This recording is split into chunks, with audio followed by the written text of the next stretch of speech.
ભરૂચ જિલ્લાના વાસી કરબડ ગામ વચ્ચે મુખ્ય માર્ગ પર 765 કેવી હાઈટેન્શન લાઇનનો વાયર અચાનક તૂટી પડતા ભારે ચકચાર મચી ગઈ હતી। જીવલેણ વાયર રસ્તા અને ખેતરમાં પડતા વાહન ચાલકો, રાહદારીઓ, ખેડૂતો અને ખેત મજૂરોમાં ભયનો માહોલ સર્જાયો હતો। વાયર રસ્તા પર પડતા વાહનોની અવરજવર પ્રભાવિત થઈ હતી। સદનસીબે ઘટનામાં કોઈ જાનહાની થઈ નહોતી અને મોટી દુર્ઘટના ટળી હતી। ઘટનાને પગલે વાસી કરમાડ સહિત આસપાસના ખેડૂતોમાં ભારે આક્રોશ ફાટી નીકળ્યો છે। ખેડૂતોનો આક્ષેપ છે કે હાઈટેન્શન લાઇનની યોગ્ય જાળવણી અને સુરક્ષા વ્યવસ્થા સામે ગંભીર બેદરકારી દાખવાઈ રહી છે। સ્થાનિક ખેડૂતોના જણાવ્યા મુજબ આ વિસ્તારમાં હાઈટેન્શન ટાવરો અને નવી લાઇનો પસાર કરવાની કામગીરીને લઈને પહેલેથી જ વિરોધ અને ચિંતા વ્યક્ત કરવામાં આવી છે। ત્યારે ચાલુ લાઇનનો વાયર રસ્તા પર તૂટી પડવાની ઘટનાએ ખેડૂતોની ચિંતામાં વધુ વધારો કર્યો છે। તો બીજી તરફ અધિકારીઓ દ્વારા વાયર ચોરીના પ્રયાસમાં કાપવામાં આવ્યો હોવાની શક્યતા વ્યક્ત કરવામાં આવી છે। જો કે સ્થાનિકોએ આ દાવા સામે સવાલો ઉઠાવી સમગ્ર ઘટનાની નિષ્પક્ષ તપાસની માંગ કરી છે। હવે ખેડૂતો સવાલ ઉઠાવી રહ્યા છે કે હાઈટેન્શન લાઇનનો વાયર કોઈનો જીવ લેશે ત્યારબાદ જ તંત્ર જાગશે।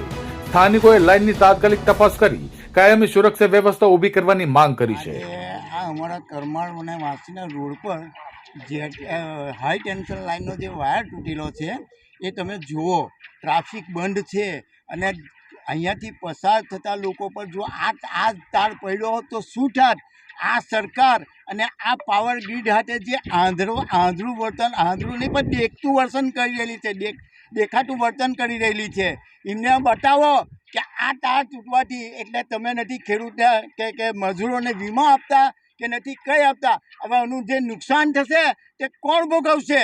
આ આખા ખેતરની અંદર કરંટ ચાલે આ નથી, આ લાઈન ચાલુ છે, હજુ કોઈ રિપેરિંગ માટે કોઈ નથી આવ્યું તો હું પાવર ગ્રીડવાળા ઊંઘી રહેલા છે અત્યાર સુધી કે અત્યાર સુધી એના માટે કિસાન ખેડૂતોને જે કેટલા સમયથી દહેશત હતી કે ભવિષ્યમાં હવે ઇન્સ્યોરન્સ બનવાની એક બીક હતી, એ બીક આજે અમારી સામે આવી છે। હાલ અમે વાસી કરમાળની વચ્ચે ઊભેલા છે અને હાઈ ટેન્શન લાઇનનો 765 કેવીનો એક કેબલ તૂટીને પડેલો છે। સદનસીબે એક બસ, એસટી બસ અને એક ટ્રક અહીંયાથી પાસ થઈ હતી, એ સદનસીબે બચી ગઈ છે। બીજા ખેત મજૂરો પણ કામ કરતા હતા, એ પણ બચી ગયા છે।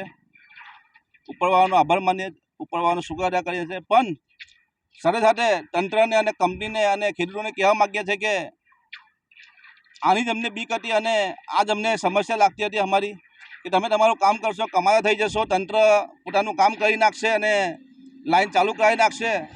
પોલીસના બળે દાદાગીરી કરીને સામ દંડ ભેદ બધું અપનાવીને, પણ એની સાથે અમારે જીવન ગુજારવાનું છે, અમારે જીવનું જોખમ છે। એટલા માટે ગત 18 તારીખના રોજ જિલ્લા કલેક્ટરશ્રીને આવેદનપત્ર આપેલું। એમાં અમારી 16 માંગોમાં એક માંગ એ પણ હતી કે ખેત માલિક, અસરગ્રસ્ત ખેડૂત માલિક અને મજૂરને યોગ્ય વીમો આપવામાં આવે। એ માંગ અમારી ખોટી ના હતી, એ માંગ આ જ કારણે હતી અને એનું આ જીવતું જાગતું ઉદાહરણ છે આ જે વાયર છે તે તૂટીને પડ્યો છે તે। અને હા, લાઈન તો બંધ છે પણ જે ગેટકોની લાઈન ચાલુ છે, જેટકો કંપનીની, એ 2 લાઈનો પર એ વાયર પડેલો છે। આપણી પાછળ પર જોઈ શકો છો કે વાયર પડેલો છે અને બીજી એક ચાલુ લાઈન પર વાયર પડેલો છે, એટલે એમાંથી સપ્લાય ચાલુ છે। નથી એ કોઈ અધિકારીના માથા પર પડવાનો કે નથી એ કંપનીના કોઈ માથા પર પડવાનો હોય, કંપનીના અધિકારીના માથા પર એ પડવાનો છે કે નથી કોઈ પોલીસ અધિકારીના માથા પર પડવાનો, એ ફક્ત ને ફક્ત પડવાનો છે તો ખેડૂતને ખેત મજૂર પર જ પડવાનો છે। એથી અમે સરકારી અધિકારીને પણ કહેવા માગીએ છીએ કે તમે તમારું કામ કરો, પણ એટલી હદે ના કરો કે ખાલી બસ કંપનીનો ફેવર કરીને ખાલી કંપનીનું જ ખેંચ કરવાનું। તમે કેટલા વખત ભાઈ જિલ્લા પ્રશાસને કેટલા વખત આ કંપનીઓની મુલાકાત લીધી? બતાવે અમને એક વખત કે અમે કોઈ આ લાઇનની ચાલુ લાઇનની સેફટી બાબતની ચાલુ લાઇનનું કામ કેવું રહે છે અમે મુલાકાત લીધી। એમને ફક્ત ખેડૂતના ખેતરમાં ખેડૂત પ્રતિકાર કરે છે તો એને ખાલી કઈ રીતે દબાવીને કામ ચાલુ કરવાનું। હાલ એમઆરસી માટે પેટ્રાપના યોજના છે, સરપંચોને ફોન કરીને કન્વિન્સ કરેલા છે, તો એ સરપંચો પણ ક્યાં હતા? એમઆરસી જ્યારે અમારા ખેતરમાં જબરદસ્તી કામ થતું હતું ત્યાં સરપંચો ક્યાં હતા ભાઈ? એ વખતે કયા સરપંચે મદદ કરી? તો હાલ સરપંચો પણ એમઆરસીમાં સરકારને મદદ કરેલા છે। એટલે ફરીથી હું ખેડૂતોને કહેવા માગું છું કે જ્યાં સુધી આપણને ખેડૂતનો વીમો અને ખેત મજૂરનો વીમો ના આપે ત્યાં સુધી હવે પછી એક પણ લાઈનનું કામ થવા દેવાનું નથી।